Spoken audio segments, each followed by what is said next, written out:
Streams are the most discussed metric on Spotify, but they are hardly the driving force behind discovery on the platform. That honor is reserved for a much less visible number, which is called the popularity score. Every album, every artist, every song is assigned a popularity score on Spotify. This is the platform's kind of algorithmic way of understanding how much traction and momentum a song, artist, or album has. In fact, if you go to Spotify's developer panel, you drop in your track ID and scroll to the bottom, you can see that metric as a publicly available API pull from their platform. Now, of course, there are other tools you can use besides Spotify's developer panel to pull your popularity scores. In fact, if you want an easier UI, we made a little tool called the Artist X-Ray. You can go there, search for yourself on Spotify, and find the popularity scores of your top 10 tracks as well as your artist profile. This is a great little heads-up display to understand how your music is performing. But what is popularity score? How do we read this? And how can we leverage this number to understand and improve our growth on the platform as artists? And most importantly, how does this number unlock access to playlists like Radio,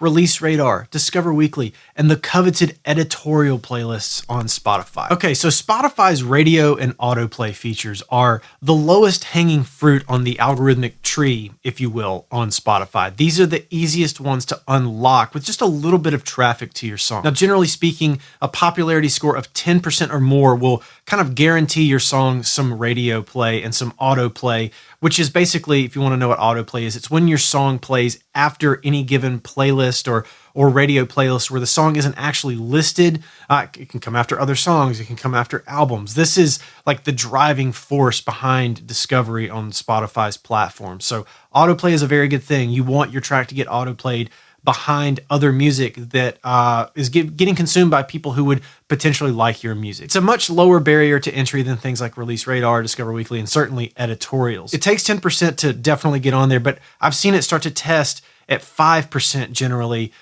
for popularity score for a song. I've even seen outlier events where a song will start to test at like 2 or 3%. So it doesn't take a ton of traffic to unlock this feature on Spotify. You just have to make sure early on, especially if you're a new artist, they're getting plenty of people to your song specifically and your artist profile if you're trying to grow multiple songs at the same time, or even your own playlist that includes your songs and other songs that are like yours. Now, the second achievement to unlock is Release Radar. Now, of all of the algorithmic discovery options on Spotify, Release Radar is the only one with a set time limit. And it's the first 4 Fridays after your release day, or from your release day if you release on a Friday, which means you have 4 weeks to unlock this. Now, it takes a popularity score of 20% to guarantee that you will get on Release Radar for people who don't follow you.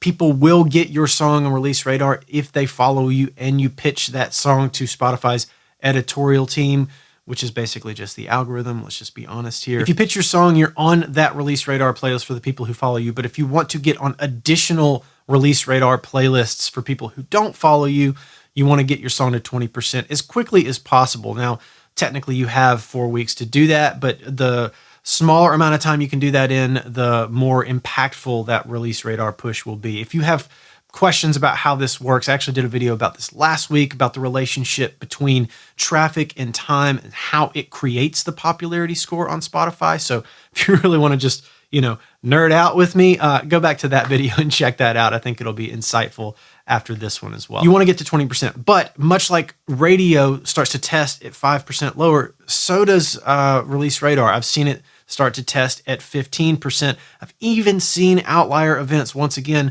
where it starts to test even lower than that, especially if like day 1 or 2, there's like an influx of traffic and that popularity score is getting driven up really quickly.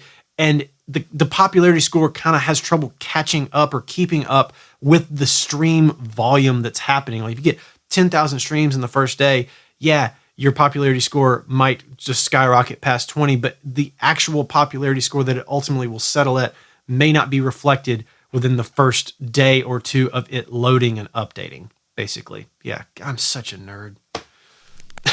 Okay, going further with the nerdery, the third unlock is Discover Weekly. Now, I've said it before, I will say it again loud and clear. I believe Discover Weekly is the most powerful playlist on Spotify for a host of different reasons. I've done videos about this in the past. I'll link to at least one of them in the description of this one if you want to go check that out. Discover Weekly is available anytime for any song, no matter the age. And if you can get a track on this, it is kind of like a surfer riding a wave. paddling out, getting a big spike, riding the wave down, and then going back out and doing it over again.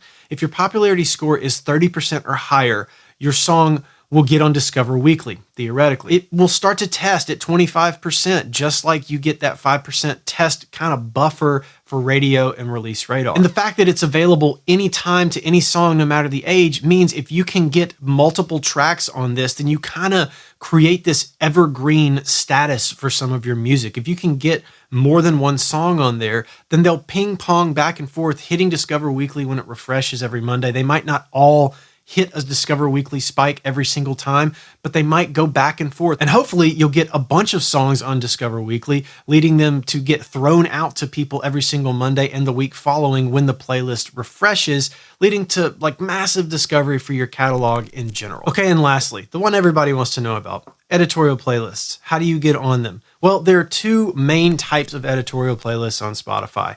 Personalized and like we'll say the real deal, true big boy editorials where like a person is picking your song and putting them on there, right? The personalized editorial playlist is really just an algorithmic playlist in disguise. But the real secret, if I can tell you, is that for the most part, the big boy editorials are algorithmically influenced as well. So it's very rare that an actual person is putting your song on there unless you have strings to pull or have a label deal or some other inside track, or you're just a massive blue chip artist, in which case, if you're watching this video, thanks for watching.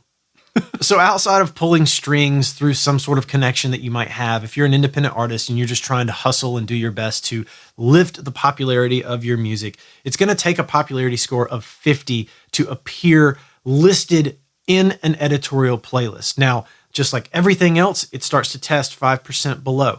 There are, again, outlier events where I've seen it test even lower than that, but on average, 45% is where I have most frequently seen songs start to test editorial placement.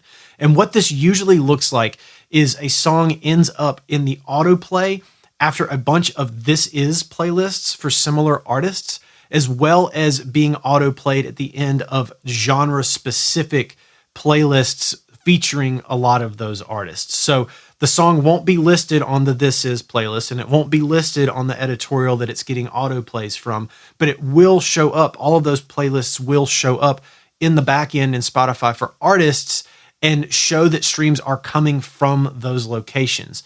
And then if the song is good, really good, better than average, and undeniable even, then if it gets to a popularity score of 50, you can expect to start seeing that track listed on some of the editorial playlists where a person can actually click on that song and play it from directly within the playlist. Now, for most artists just starting out, getting on radio feels difficult.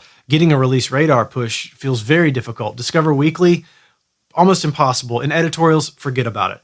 It's a climb. It is absolutely a climb to get to these check boxes. You either have to have an undeniable song or a larger than average marketing budget, or both. Or you just have to keep hustling and releasing and trying and showing up and taking shots at the net, most likely for years until you're able to unlock some of these things. Now, there are a lot of other avenues you can use to get here. You can make a ton of content on social media. You can run ads, which is what I like and what I specialize in through my company, DuPree X. Or you can pitch to playlists, something I'm not a huge fan of, but if that's your bag, do it, man. Do what works best for you. The point is, you got to generate a lot of traffic in a smaller window of time. Again, check out last week's video if you want to learn more about this to push that popularity score up. And if you want to track how that's going for the top 10 songs in your catalog, again, check out the Artist X-Ray. It's a nifty little tool. It's completely free, super easy. Bookmark it, use it when you have new releases, see if they're climbing the charts. It's been very helpful for me, for us, for all the artists who have used it, and I think it can help you too. So that's it for this video. I hope you enjoyed it. If you did enjoy this and you want to go deeper with topics just like this every single week, delivered right to your inbox, so you don't have to look through social media to find the latest video or whatever, then I hope you'll subscribe to my newsletter, The One Thing. Every week I send out one thing that I'm either testing or thinking about to succeed as an independent artist. So if you do want to subscribe to that, I'll leave a link to do so in the description of this video. And as always, thank you for watching, and I'll catch you on the next one. Peace.